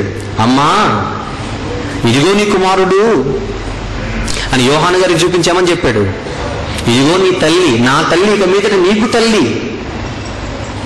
ఆ యోహాను గారు ఎదుట అమ్మను అమ్మ అని పిలిచాడే, అమ్మ అని వీళ్ళు చూసినోడు వచ్చి, చూసిన ఆయన వచ్చి చెప్పాడు అమ్మ అని చెప్పాడు.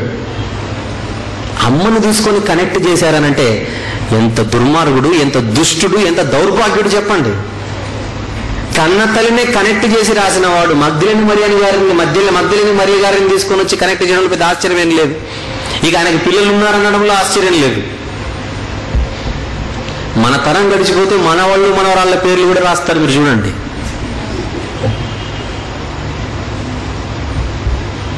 పాయింట్ ఏంటంటే ఎవడో రాశాడండి, రాస్తే దాంట్లో నిజాలు నీకు కనీసం బుర్ర ఉందా? చిన్నోడు గురించి కాదు కదా నువ్వు రాసేది అక్కడ, దారిని పోయి దాని గురించి కాదు కదా నువ్వు వార్తలు రాసేది అక్కడ.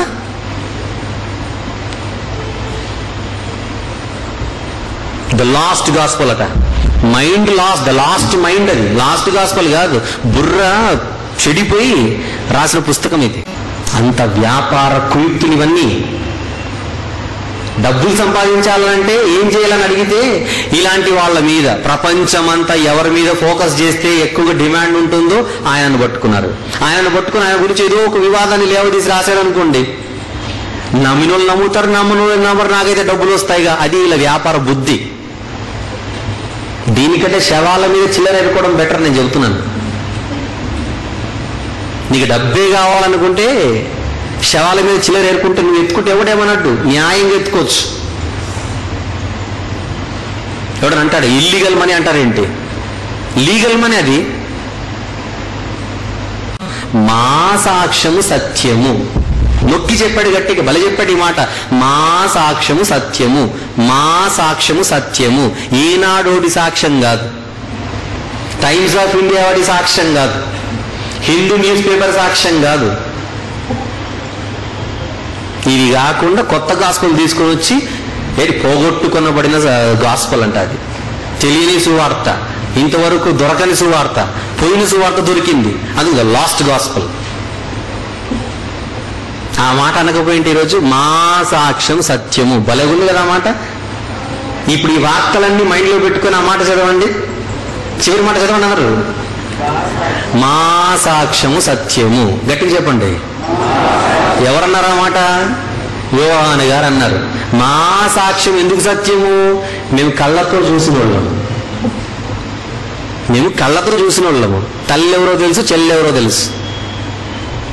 యేసులో తల్లి ఉందని చెప్పారు బైబిల్లో, చెల్లి ఉందని చెప్పారే కానీ చెల్లి ఉందని చెప్పలేదు. మొన్నటి వరకు డావిన్సీ కోడ్ ఇవన్నీ చూస్తే పెళ్ళి అయ్యిందని చెప్పారు. మొన్నటి వరకు ఈ పుస్తకం పెళ్ళిళ్ళయ్యాయని చెప్తున్నారు. అవునా? ఇద్దరు మరియలు భార్యలే, కన్న తల్లి భార్యనే, మధ్యలేని మరియ భార్యనే. అంటే యేసుప్రభుకు వివాహమే కాదు, వివాహాలయ్యాయట. ఎవరు చెప్పారు ఇవి? చెప్పండి, ఎవరు చెప్పారు? చూడని వారు చెప్పారు. చెల్లుతుందా? చెల్లుతుందా? హత్య జరిగింది రోడ్డు మీద, కేసు కోర్టుకు వచ్చింది. ఒకడొచ్చాడు, ఈ వ్యక్తి ఇతని హత్య చేశాడన్నాడు. జడ్జి గారు అడిగే ప్రశ్న ఏంటో చెప్పండి, పోనీ అడ్వకేట్ గారు అడిగే ప్రశ్న ఏంటో చెప్పండి. చెప్పండి, నువ్వు చూసావా? నేను చూడలేదు. నువ్వెవరు? ఈ 5 రోజుల తర్వాత ఆ స్పాట్కి వెళ్ళి గెస్ట్ చేసి వచ్చినోడిని దండేసి దండం పెడతారా? గెట్ అవుట్ అంటారా? గెట్ అవుట్ క్యాండిడేట్ ఇది. నువ్వు కోర్టులో నీకు చెల్లదు, నీ స్థానం నిలబడితే ఒప్పుకోరు. నువ్వు నిలబడడానికే ఒప్పుకోరు, నీ సాక్ష్యం చెల్లుతుంది ఏంటి? ఆ బోన్లో నిలబడి సాక్ష్యం చెప్పడానికి నువ్వే చెల్లవు, చెల్లనోడి నీవు. చెల్లనోడు చెప్పే మాట చెల్లుతుందా? వీడి చెల్లనోడే, వీడి మాట చెల్లని మాటే. వ్యతిరేకం ఉన్న వాళ్ళు కూడా ఏమంటున్నారో చూద్దాం. ఇది కూడా మీకు అవసరం. ఇప్పుడు యేసు ఉపమానంలో చెప్పి చాలించిన తర్వాత ఆయన అక్కడ నుండి వెళ్ళి స్వదేశమునకు వచ్చి సమాజ మందిరంలో వారికి బోధించుచుండెను. అందువలన వారు ఆశ్చర్యపడి, ఈ జ్ఞానమును, ఈ అద్భుతములు ఇతనికి ఎక్కడి నుండి వచ్చినవి? ఇతడు వడ్లవాని కుమారుడు కాడా? ఇతని తల్లి పేరు మరియ కాదా అని చూసిన వాళ్ళు చెప్తున్నారు అక్కడ. ఇంకో విషయం చెప్పనా, ఈ మాట అంటుంది ఆయన మిత్రులు కాదు, ఆయన అభిమానులు కాదు, ఈయన వ్యతిరేకులు. మీకు అర్థమవుతుందో లేదో? ఆయనంటే పడని వాళ్ళు చెబుతున్నారు ఇక్కడ మత్తయి సువార్తల్లో. ఆయనంటే పడని వాళ్ళు, ఆయన గురించి ఏమంటున్నారంటే ఈయన తల్లి పేరు మరియ కాదా అని మరియమ్మను తల్లిగా పడనోడు కూడా ఆ రోజు చెబుతుంటే, ఈడొచ్చి మరియమ్మ తల్లే కాదు భార్య, తల్లి పేరు మరియ కాదా, యాకోబు, యోసేపు, సీమోను, యూదా అను వారు ఇతని సోదరులు కారా, ఇతని సోదరీమణులందరూ మనతోనే ఉన్నారు గారా. అక్కడ ఆగిపోయిందా? ఈయన భార్య కూడా మనకు తెలుసు కదా అన్నారు ఆయనకల. చెప్పండి,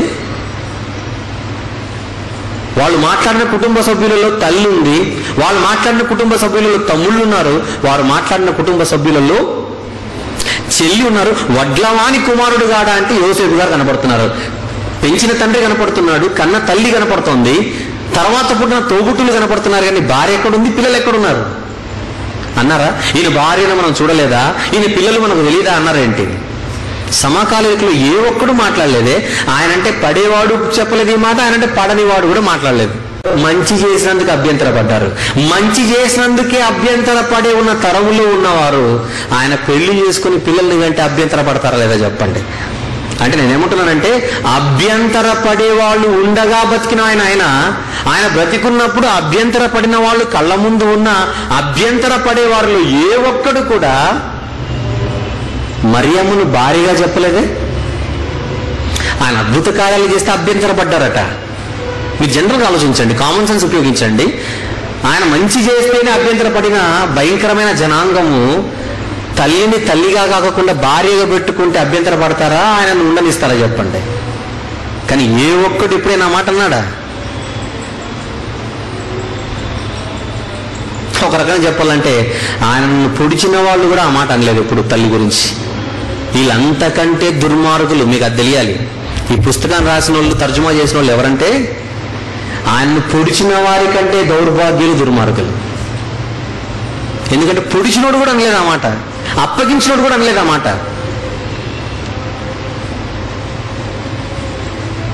క్రీస్తు వ్యతిరేకులు అంటున్న మాట, క్రీస్తు వ్యతిరేకులు కూడా ఆ రోజుల్లో ఆయన భార్య ఉందని చెప్పలేదే. నువ్వెవడు చెప్పడానికి ఈరోజు మాకు వచ్చి కథలు, కాకమ్మ కథలు ఇవన్నీ, కట్టు కథలు ఇవన్నీ, డబ్బులు సంపాదించుకోవడానికి అమ్ముకోవడానికి రాసిన కథలు ఇవన్నీ, అమ్మ గురించి అమ్ముకోవడానికి రాసిన అబద్ధపు కథలు ఇవన్నీ. ఎలాంటి ఛాలెంజ్ విసిరాడు ఆ రోజుల్లో చూద్దాం యేసు ప్రభు. ఇక్కడ ఆయన వ్యతిరేకులతో వాదం ఇది, ఆయన వ్యతిరేకులతో ఆయన విసురుతున్న సవాల్ ఏంటో చూడండి. అక్కడ నా యందు పాపమున్నదని మీలో ఎవడు స్థాపించును నిలదీసి అడిగాడు ఆ మాట, నిలబెట్టి అడిగాడు ఆ మాట. ఒక్కడి దగ్గర ఆన్సర్ లేదు. ఆయన ఎవరికి చెప్పకుండా ప్రేమించి పెళ్లి చేసుకుంటే చెప్పరేంటి, బజార్లో నిలబెట్టి అడగరేంటి?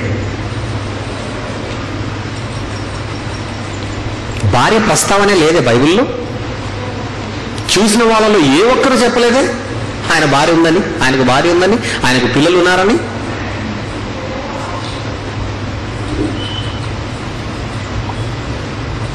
వద్దు, అలాంటి మాటలు మీకు మంచి చేయ కనుక ఇలాంటి వార్తలు ఎన్నొచ్చినా ఇవన్నీ చెల్లని నోటు కాగితాలు అనుకొని పక్కన పడేసేయండి. రేపొద్దున ఎవరైనా ఇలాంటి వార్తలు తీసుకుని వచ్చి మీ యొద్దకు వచ్చి అడిగినా యేసు మీరు చెబుతున్న యేసుప్రభుకి పెళ్ళైనట్టుగా ఈనాడు చెప్పాడు అన్నాడు అనుకోండి, మీరు మాట్లాడుతున్న యేసుప్రభుకి పెళ్ళైనట్టుగా టైమ్స్ ఆఫ్ ఇండియా వాడు చెప్పాడు అన్నారు అనుకోండి, మీరు మాట్లాడుతున్న యేసుప్రభు పవిత్రుడు కాదట హిందూ వాడు చెప్పాడు, హిందూ న్యూస్ పేపర్ వాడు చెప్పాడు అన్నారు అనుకోండి, మీరు ఇమ్మీడియట్ చెప్పాలి వీళ్ళందరూ చూసిన వాళ్ళ చూడని వాళ్ళ. ఈ చూడని వాళ్ళు రాసిన పుస్తకాల గురించి వార్తలు వేశారు. వాళ్లే చెల్లరు, వాళ్ళ మాటలే చెల్లవు, వాళ్ళ పుస్తకం గురించి రాసిన ఈ వార్తలు చెల్లవుగాక చెల్లవు.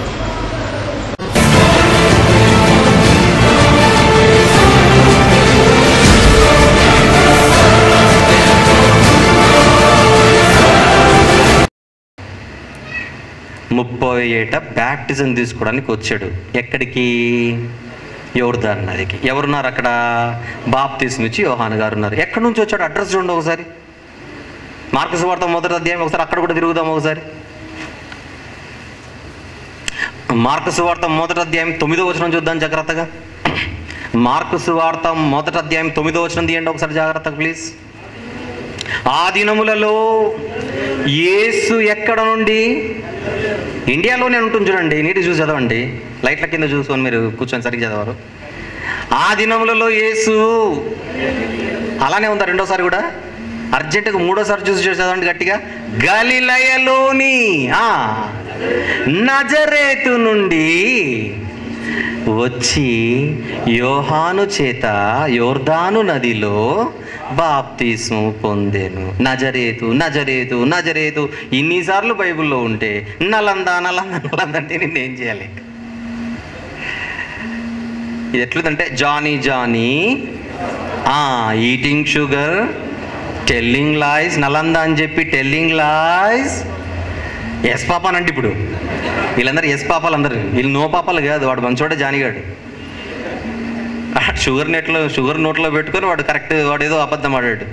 వీళ్ళు షుగర్ కాదు, కుట్ర కుతంత్రాలన్నీ బుర్రలో పెట్టుకొని నలంద, కాశ్మీర్. మార్కు సువార్త 6వ అధ్యాయము, మార్కు సువార్త 6వ అధ్యాయం ప్రారంభం నుంచి ఈ వచనాలు చదువుకుందాం. ఆయన అక్కడ నుండి బయలుదేరి స్వదేశమునకు రాగా ఆయన శిష్యులు ఆయనను వెంబడించిరి. విశ్రాంతి దినం వచ్చినప్పుడు ఆయన సమాజ మందిరంలో బోధింపను ఆరంభించెను.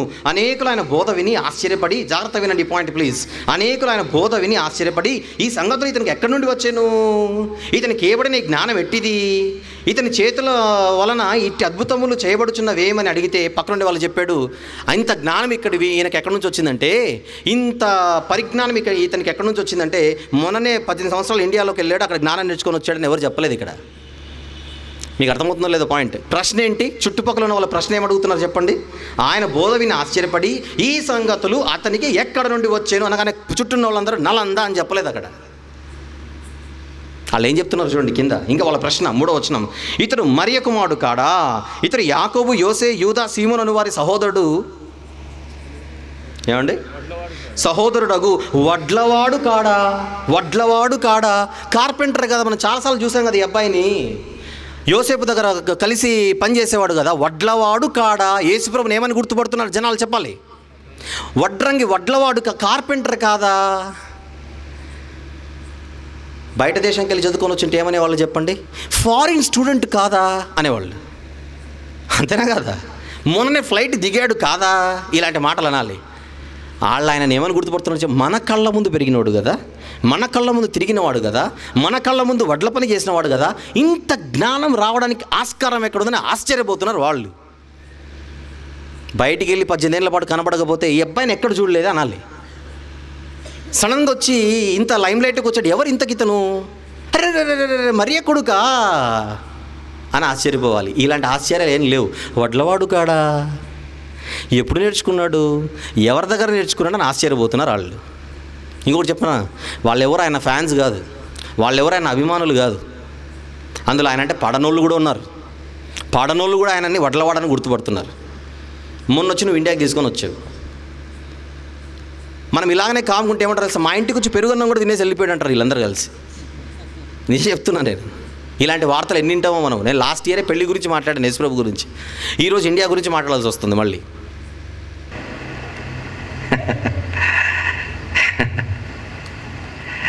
ఎంత తప్పుడు మాటలు ఇవన్నీ. ఏమండి, నేను రెఫరెన్స్లు చూపిస్తే అవన్నీ మీ బైబిల్లో ఉన్నాయా లేదా చెప్పండి. అందులో ఆయన ఆధార్ కార్డు అడ్రస్ ఉందా లేదా చెప్పండి. కార్డు లేకపోవచ్చు, అడ్రస్ అయితే ఉందా లేదా చెప్పండి. ఏంటి ఆయన అడ్రస్, ఆయన పెరిగిన అడ్రస్ ఏంటి, కరస్పాండెన్స్ అడ్రస్ ఏంటో చెప్పండి. నజరేతు.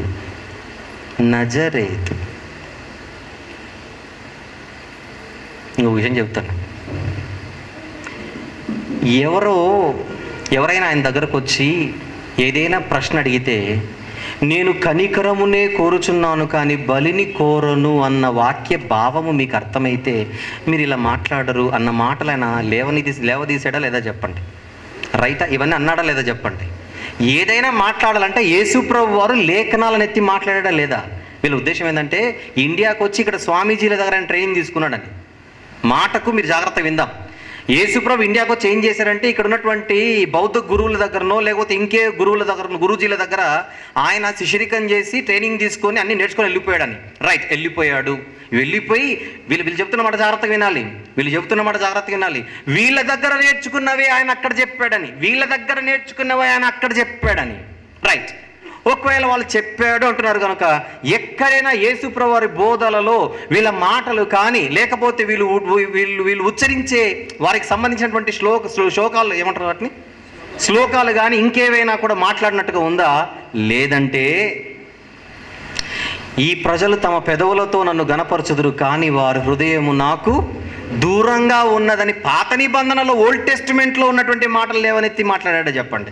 యేసు ప్రభు ఎక్కడైనా కూడా ఇండియాలో మాట్లాడుకునేటువంటి వీళ్ళందరూ ఎవరైతే గురూజీలు మాట్లాడుతున్నారో వాళ్ళ మాటలు తీసుకొని అక్కడ చెప్పాడా?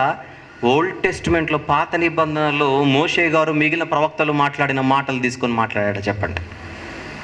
ఒకవేళ వీళ్ళ దగ్గర జ్ఞానాన్ని నేర్చుకుంటే వీళ్ళ రెఫరెన్స్లు చెప్పాలి అక్కడికి వెళ్ళి. ఎక్కడ యేసుప్రభు వాళ్ళ రెఫరెన్స్లు చెప్పలేదే. ఆయన చెప్పినటువంటి ప్రతి విషయం కూడా, ఆయన కోట్ చేసినటువంటి ప్రతి లేఖనము కూడా బైబిల్లోని పాత నిబంధనలో ఉన్నవే మాట్లాడాడు. కానీ మరెక్కడ నుంచో తీసుకొని వచ్చి మాట్లాడినట్టుగా బైబిల్లో ఎక్కడా లేదు. అంటే వీళ్ళు చెప్పినట్టుగా మా దగ్గర నేర్చుకొని వెళ్ళి చెప్పాడంటే మీరు చెప్పేవే అని చెప్పలేదు. మరి మీకు అర్థమవుతుందో లేదు? మా దగ్గర నేర్చుకొని వెళ్ళి చెప్పాడనంటే మీరు చెప్పేవేవి అని చెప్పలేదు. మరి అలా మాట్లాడుకుంటూ వెళ్తే మీరు మాట్లాడుకునే మాటలకు ఆయన మాట్లాడిన మాటలకు ఎంతో వ్యత్యాసం ఉంది. ఇవన్నీ వింటుంటే ఎంత భయంకరమైన కట్టుకథలు, కుట్రలతో, కుతంత్రాలతో హృదయాలను నింపుకొని ఒక మంచివాడిని, ప్రపంచ ప్రభావశీలిని, ప్రపంచంలో మెజారిటీ ఆఫ్ ద పీపుల్ అంతమందిని ఇన్స్పైర్ చేసినటువంటి ఆయనపై బురద జల్లడం ఇకనైనా మానుకోవాలి. 13వ ఏట నుండి 30వ ఏట వరకు ఆ 18 సంవత్సరాలు ఎక్కడున్నాడో మాకు తెలీదు అని మీరు అన్నారు కనుక మీకు తెలిపేశాము ఇప్పుడు ఎక్కడున్నాడో. ఇంకా రాయకండి పుస్తకాలే, అంతేనా కదా? మాకు బైబిల్లో ఆయన ఎక్కడున్నాడో తెలీదు అని మీరు అన్నారు. ఎక్కడున్నాడో అదే బైబిల్లో మీకు చూపించాము. ఇప్పుడు మీకు కనపడలేదు, మాకు కనపడింది. మీరు సరిగా చదవలేదు, మేము సరిగా చదివాం. తెలియకపోతే అడిగి తెలుసుకొని ఉంటే బాగుండేది. ఎవరి ఊళ్ళకు వాళ్ళు పెట్టేసుకొని వాళ్ళు రాసేసుకుంటే ఎలా? రేపు ఎల్బీ నగర్ కూడా వచ్చి వెళ్ళిపోయారంటారు చూడు, జాగ్రత్త మీరు అంటారు కదా. కాశ్మీర్ వరకు తెచ్చిన వాళ్ళు, నలంద వరకు తెచ్చిన వాళ్ళు ఉస్మాన్ యూనివర్సిటీకి తీసుకొని రారేంటి?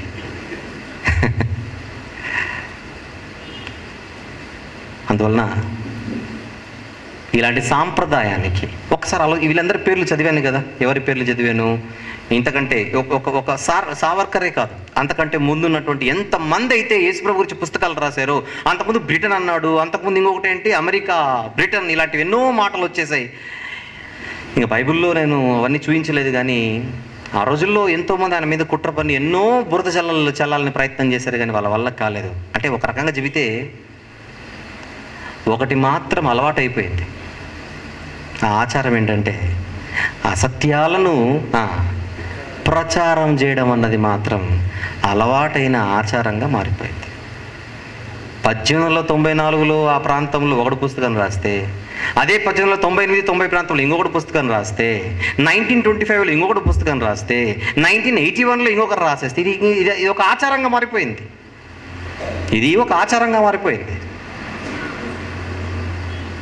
అందుకే టైటిల్ ఇచ్చాను. ఏంటి ఆ టైటిల్? అది అలవాటైన ఆచారం, అసత్యాల ప్రచారం. ఎవిడెన్స్లతో సహా మీకు చూపిస్తే కానీ ఆ మ్యాటర్ అర్థం కాదని కొంచెం మీటర్ ఎక్కువైనా ఇచ్చాను.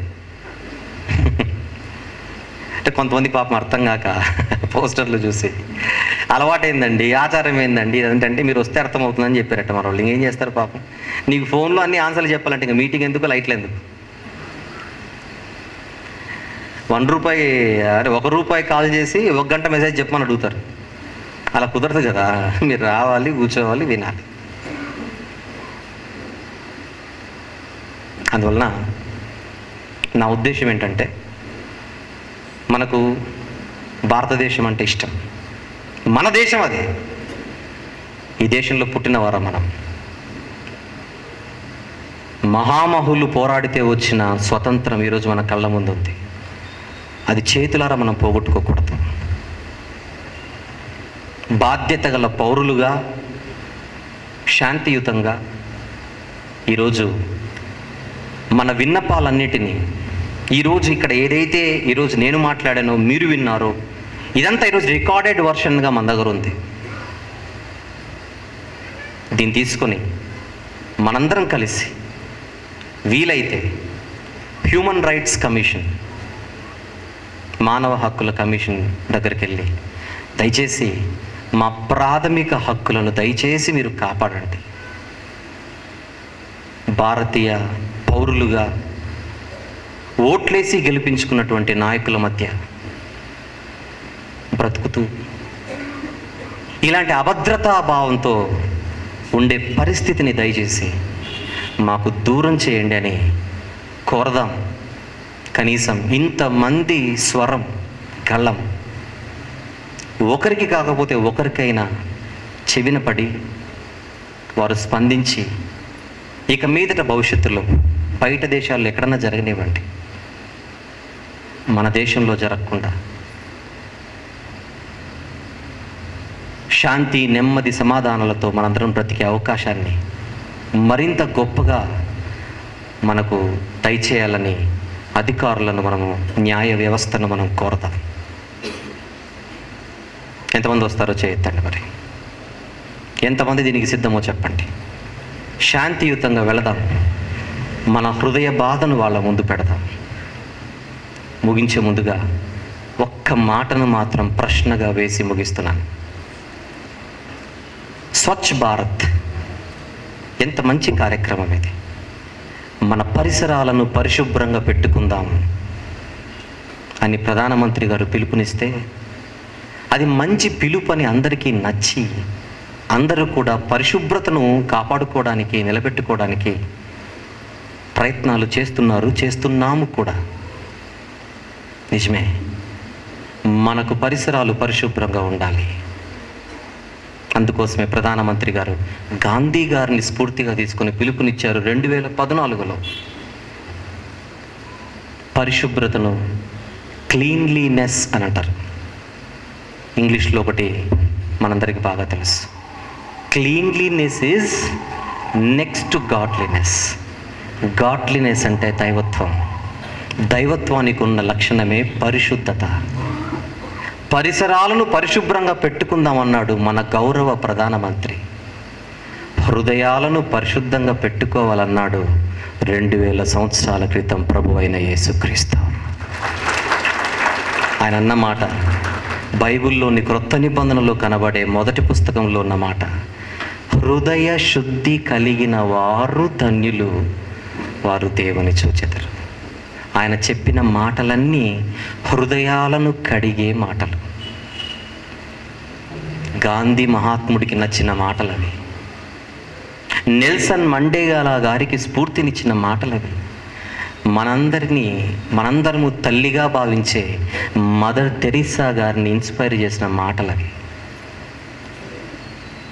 ఇంత గొప్ప గొప్ప వాళ్ళకి స్ఫూర్తినిచ్చిన యేసు ప్రభు మాటలు చెబితే అది విదేశీ బోధన.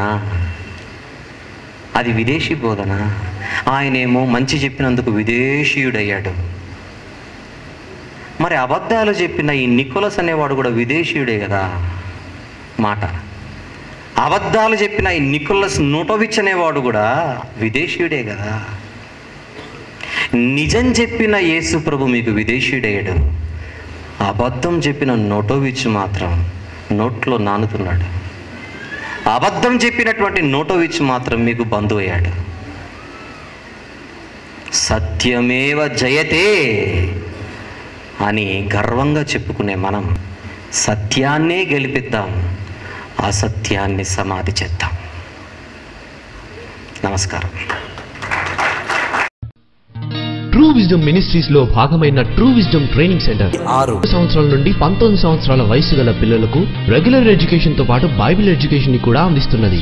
వీటి వివరములు మరియు మా ఇతర పరిచర్య వివరములను మా అఫీషియల్ వెబ్సైట్ www.truewisdomtv.com లో పొందగలరు.